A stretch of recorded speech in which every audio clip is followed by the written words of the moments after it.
Hi guys, welcome to my channel, or welcome back if you are not new. My name is Rosie if you are new. So I wanted to make a video talking about my job and what I do, and I hope this video is helpful to anybody who is wanting to know how the heck do you work on movies, how do you work with celebrities as a makeup artist or a hairstylist, because it's not like you just go to Indeed.com and apply for a job doing this. It's something that it takes a bit of time. So I'll tell you a little bit about myself first. I went to cosmetology school. I graduated in 2010 with the intentions of becoming a hairstylist. While I was in cosmetology school, I realized that I hated doing hair, but I loved doing makeup. I loved when we did facials, skincare, all of that I really enjoyed. So once I finished cosmetology school, I started booking sweet 16s, proms, weddings, just from people who I knew. Wasn't anything too crazy, just to kind of get my feet wet in the industry. So I'll give you my first tip, and my first tip is to have some sort of education.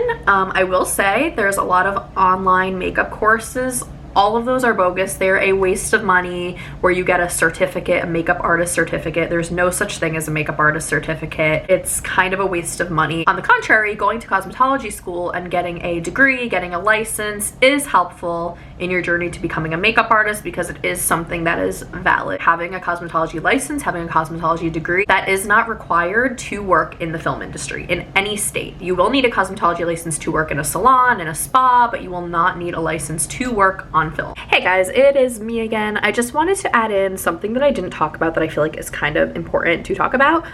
Before my journey into film, I did work at the makeup counter in Macy's as a beauty advisor.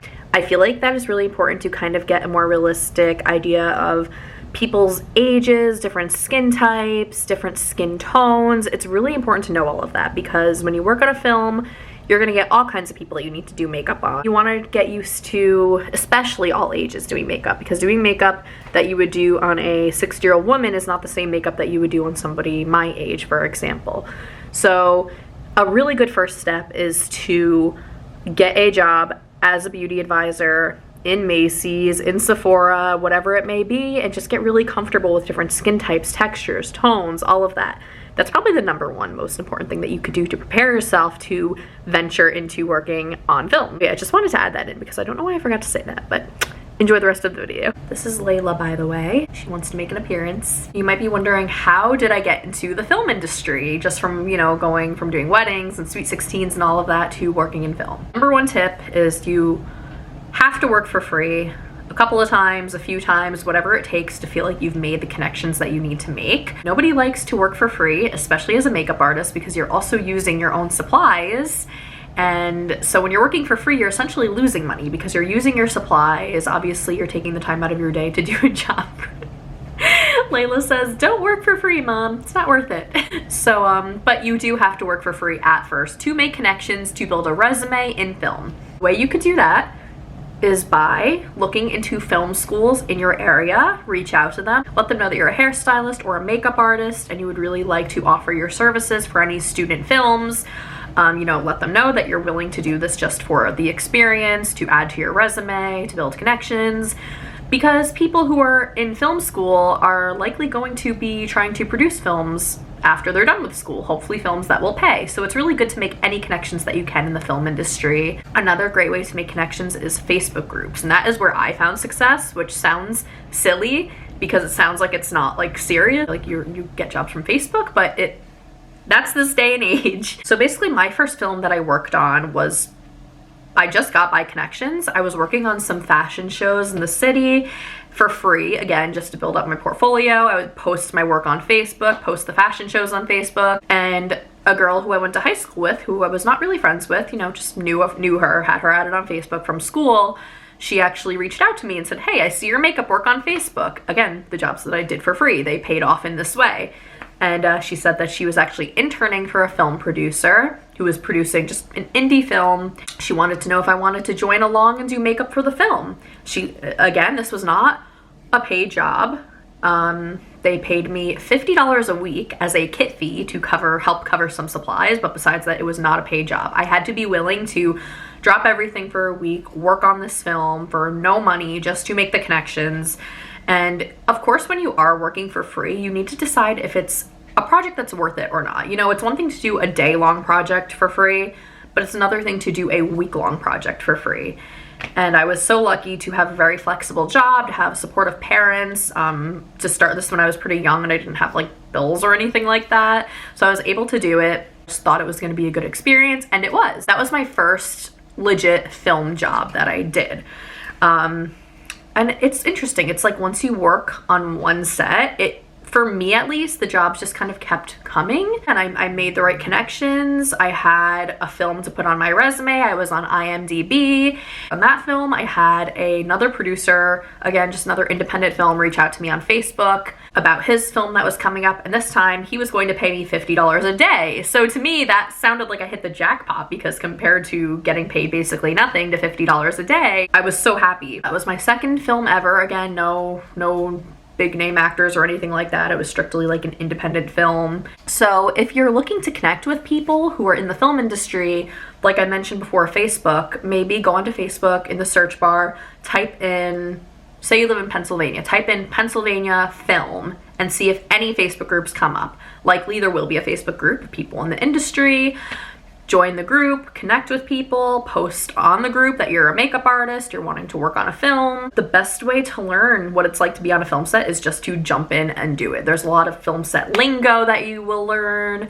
There's even on a small set, you'll still learn that. You'll learn film set etiquette, and all this knowledge you can take with you and build on each set that you work on, each little set that you work on. So I was working on these little films, you know, building up my resume though. My resume looked pretty impressive because remember, when you work on a film, you don't have to say, oh, it was a student film. You can just put the name of the film, the director, that you did the hair and makeup. You don't need to say that it was a student film, so it will still look good on your resume. So for me, my first big break was from a Facebook group. I was in a Facebook group for the film industry in my area. I am lucky, I will say, to live in an area where film is pretty prominent. I don't live in LA or anything like that, but film is pretty prominent where I live. And there was a job posting put on a Facebook group, and they didn't say what the film was. They just said that they have a film coming up. The hair and makeup department head dropped out last minute from this film, and they basically needed someone to start within like 2 days.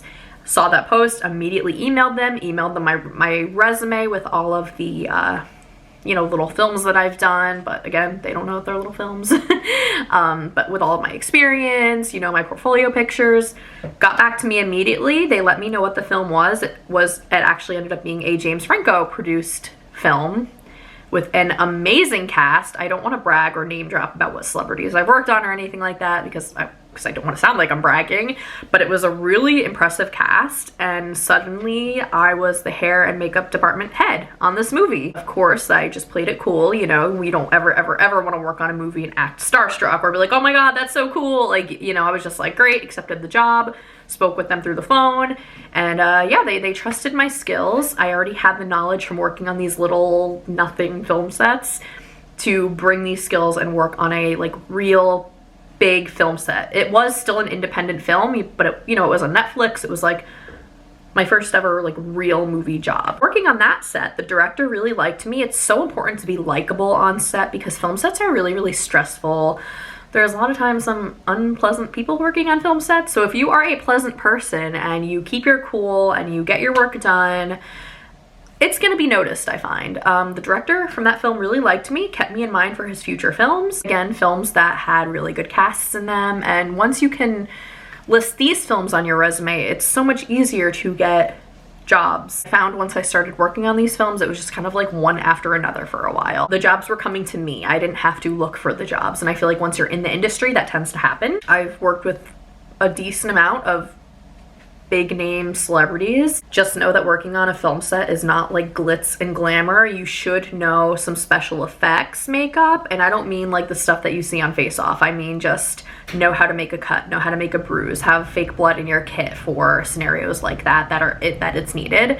You should know hairstyling because a lot of times you are the hair and makeup person. It's not just, you know, we have makeup and hair.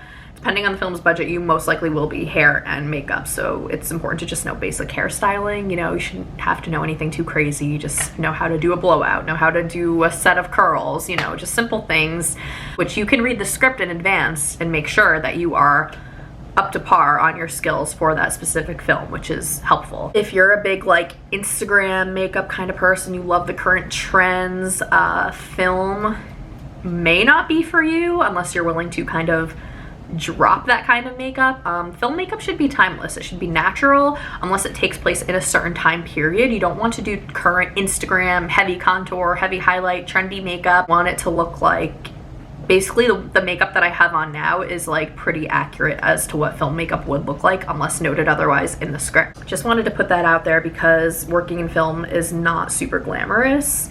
It's a lot of sweat wiping. It's a lot of just making sure you don't have the actor doesn't have a stray hair on their face like this before they start filming. It's a lot of waiting around. It's a lot of hard work, but it is rewarding. And it leads to other opportunities as well. Because of my background in film, I now work mostly in corporate and commercial shoots, which pays a lot more for a lot less work. I hope that this video was like a little bit helpful, and you can always ask me questions below because I know I definitely, I'm sure, have not covered everything that you guys want to know. But I just wanted to share with you my journey into film and working on celebrities and let you know how I did it, because maybe you can follow in my footsteps if you're wanting to give it a try. But thank you guys so much for watching, and I'll see you in my next video.